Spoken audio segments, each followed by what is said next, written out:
Jamia Taylor was not just another name in the news. She was a young mother, a hard-working woman, a daughter, and a friend. On February 9, 2025, early in the morning, she was found lying on the street in Chicago's South Shore area. She had been shot in the chest. The police arrived quickly, but Jamia was already unresponsive. She was rushed to the hospital, but nothing could be done. Jamia Taylor died. What makes this story even more heartbreaking is that Jamia had just celebrated her 29th birthday 3 days earlier. Imagine the joy she must have felt, surrounded by family, friends, and children.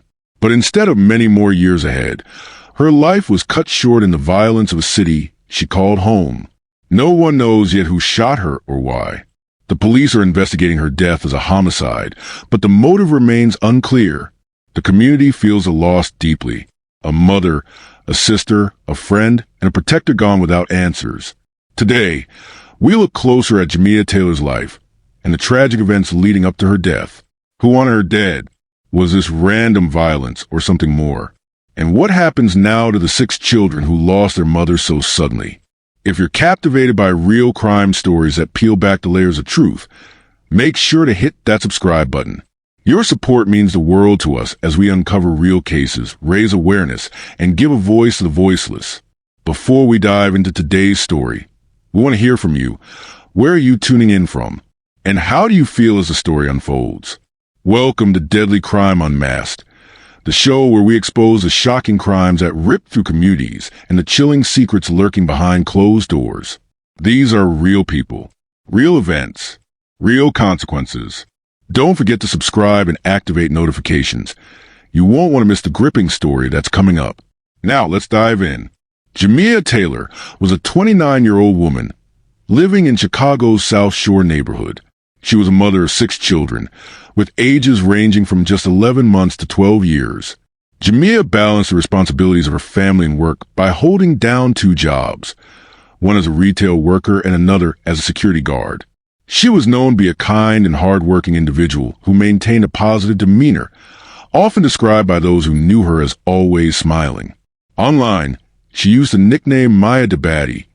On February 9th, 2025, in the early hours of the morning, Jamia's life was tragically cut short. At 5:23 a.m., this incident occurred just 3 days after Jamia's 29th birthday, a time when she was reportedly celebrating with family and friends. The location where Jamia was found was the 1800 block of East 79th Street, a part of South Shore known for its ongoing issues with violent crime. On the night she was found shot, Jamia had been out shortly after her birthday.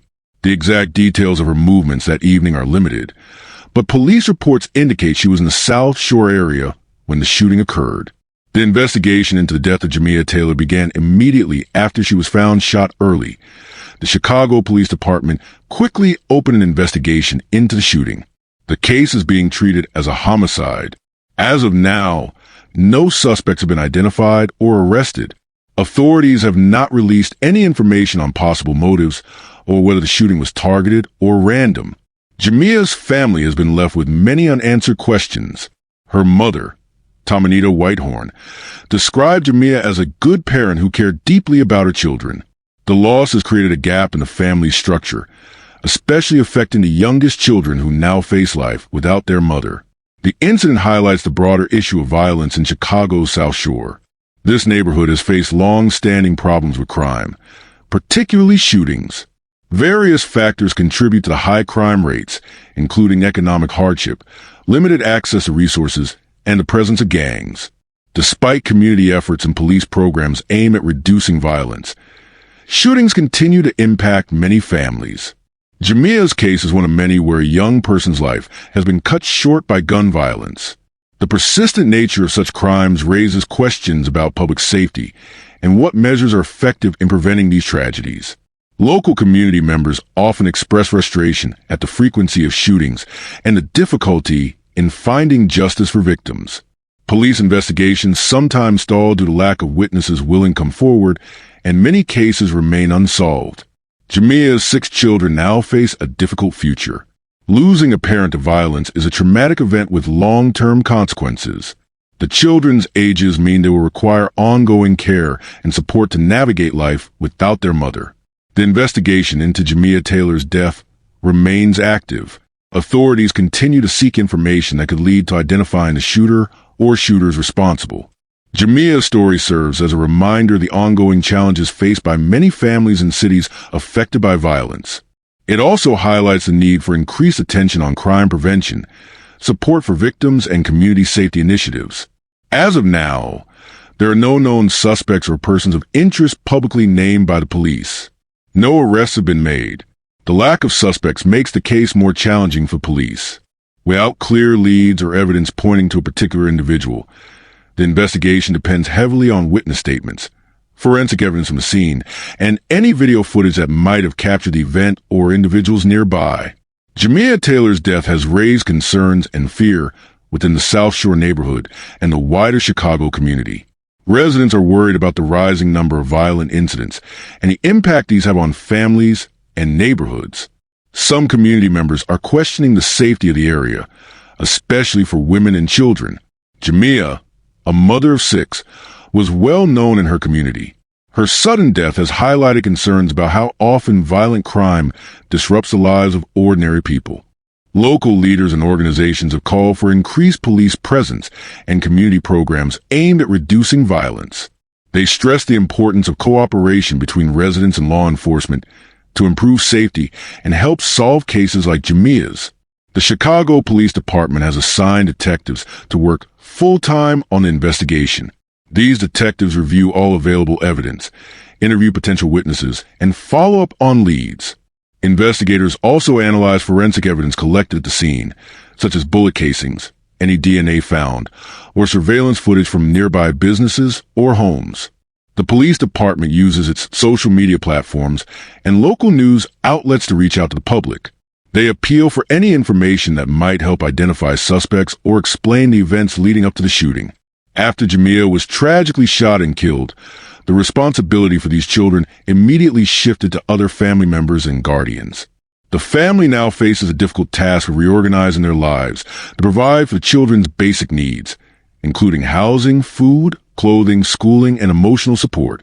Jamia's mother, Tomanita Whitehorn, has publicly spoken about the situation. She described Jamia as a dedicated and hardworking mother. She acknowledged the immediate challenges a family must face due to loss of a primary caregiver. Tomanita's statements indicate that the family is currently managing the logistics of caring for 6 children without Jamia. This includes finding stable arrangements to ensure the children's daily routines continue with as little disruption as possible. One major challenge a family encounters is securing financial support for the children. Jamia worked 2 jobs, one in retail and another as a security guard, to support her household. With her passing, this income has ceased, creating financial strain for the family.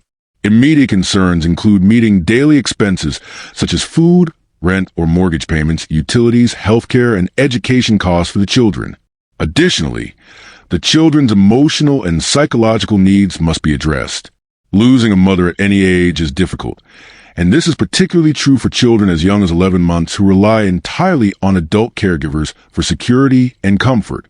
Older children, such as a 12-year-old, will also require support to process the loss, maintain stability in their schoolwork, and avoid negative social influences.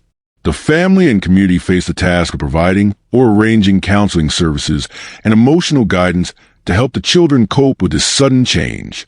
Another practical challenge involves legal and guardianship issues. The family must establish who will take legal custody of each child. This process can be complicated and time-consuming, especially with 6 children involved. It may require court proceedings, temporary guardianship arrangements, and ongoing legal oversight to ensure the children's welfare is properly managed. The community surrounding Jamia Taylor has responded with support efforts to assist the family during this difficult period. Local organizations, neighbors, and community leaders have started fundraising and donation drives to help meet the family's immediate financial needs. Food banks and charitable groups are offering assistance to provide meals and basic supplies. Schools attended by Jamia's children are reportedly aware of the situation and have made plans to offer additional support services. This may include counseling, tutoring, and monitoring the children's well-being during school hours. The schools are a critical part of the children's support system as they provide structure and social interaction during a time of upheaval. Law enforcement and social service agencies are also involved. The Chicago Police Department continues to investigate Jamia's death, and their presence in the community aims to reassure residents and prevent further violence. Social workers may be assigned to check on the children's living conditions and coordinate with guardians to ensure proper care. Despite these support efforts, the family situation remains complex and demanding. The loss of Jamia has created a significant gap in the children's lives that cannot be quickly filled. The community support can help with immediate needs, but the long-term care, stability, and well-being of the children will depend on continuous and coordinated efforts from family members, social services, and community resources. It is also important to note that the children's daily lives have changed drastically. Their routines, family dynamics, and sense of security have been disrupted. The absence of their mother means that decisions about education, healthcare, and social activities now fall to other caregivers, who may also be adjusting to new responsibilities. The impact of Jamia Taylor's death on her family is multifaceted and ongoing. The 6 children, ranging in age from infancy to pre-adolescence, face immediate challenges regarding care, financial security, emotional health, and legal guardianship. Family members, particularly Jamia's mother, have taken on caregiving roles but face logistical and financial difficulties. The local community and institutions have responded with support efforts, including fundraising, counseling, and social services. However, the situation remains fragile and will require sustained attention to ensure the children's needs are met. If this story gripped your heart and left you questioning the truth, don't forget to hit that like button and share with others who need to hear it. For more chilling true crime stories that dive deep into the mysteries behind these tragedies, make sure to subscribe to our channel and turn on the notification bell. You won't want to miss our latest updates, investigations, and thought-provoking discussions. Thank you for being part of this journey with us as we uncover the truth and seek justice. Together, we can make a difference. Stay safe, stay aware, and we'll see you in the next one.